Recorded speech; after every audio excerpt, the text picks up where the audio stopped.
I am from Wuhan, and I heard a lot about COVID-19 and Wuhan over the past 100 days. But did people really listen? The most important thing is information. Like any viruses we've met before, there is no perfect information. When one breaks out, people are confused. How bad is it? What should we do? And what if we do nothing? That is what happened in Wuhan in early January. But the signs became clear very soon. It was a new virus. It spread to humans, and it could spread fast. I assumed the idea of doing nothing to get herd immunity also crossed minds, because that will minimize the economic impact and social disruption. But what about the toll on lives? How many people have to die to have social immunity? And China has a large population.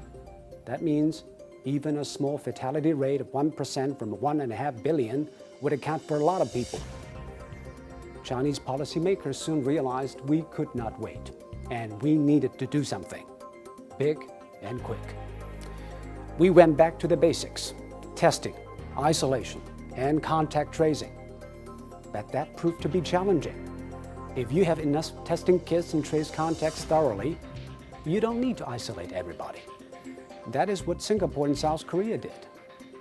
But in the beginning of the outbreak, Wuhan did not have enough testing kits and could not trace everybody. So the Chinese did the extreme. Wuhan was locked down. People stayed at home. The lives of millions were disrupted, and the economy came to a halt. A month later, the epidemic was under control. But unfortunately, the rest of the world did not pay attention. One major reason is human nature. We don't see threats until it is in our faces. Despite warnings from WHO, Europe and America still imagined that the virus was not their problem. In this age of political polarization, it is very easy to fall for simple sound bites that sound familiar. But the real world is not simple. Neither is it familiar. It is also a policy problem. Politicians and even some scientists were still arguing about the nature of the threat. Is it a super flu or a cataclysmic pandemic, or is it something in between? I guess they were blind to blow-by-blow accounts of Wuhan doctors fighting fatigue and desperation. The mortality rate is not big, but big enough to think again about everything. COVID-19 is an equalizer. Did China do everything right? No. There is a lot that needs to be revisited, refined, and even reformed.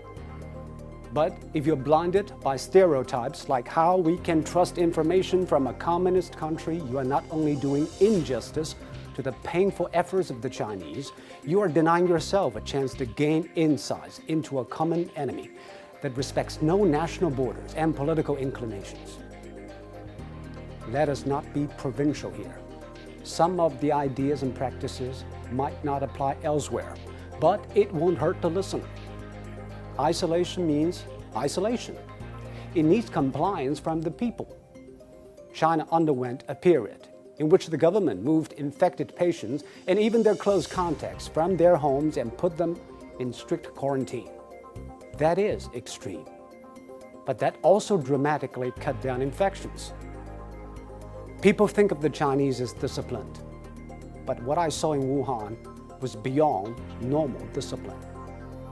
Nobody stayed indoors because their apartments were blocked by metal bars. They stayed at home because they commit to each other.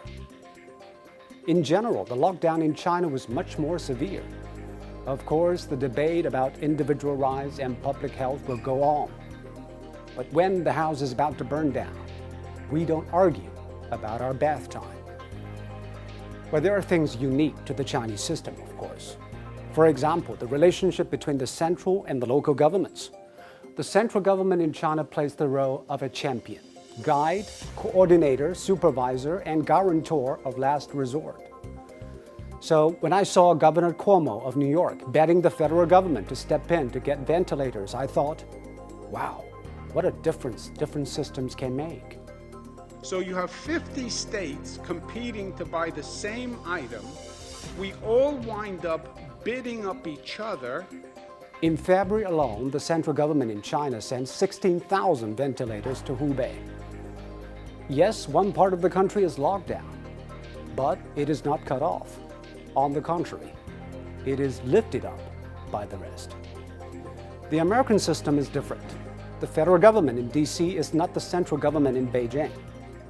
But to deal with the epidemic, strong central leadership has undoubtedly helped. I'm not saying the Americans should copy and paste. They would not and could not. But at least they should understand the forces at work and help their system improve. Of course, different societies have different values. The Chinese prize collective benefits, and the Americans value individuality. But we need not go one way or another. We need to keep a new balance when the wind blows hard and from an unknown place. COVID-19 could also be a great corrector. Drop all the lenses that might blind us, because even with the best knowledge and will, it might not be enough, let alone being distracted by all the bias and bigotry.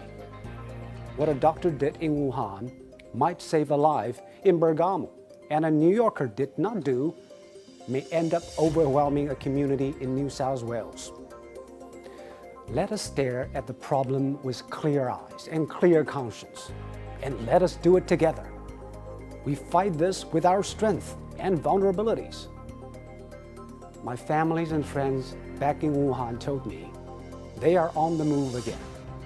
They felt the pain, they fought the plague, and they embraced life regained. They hope the world hears it.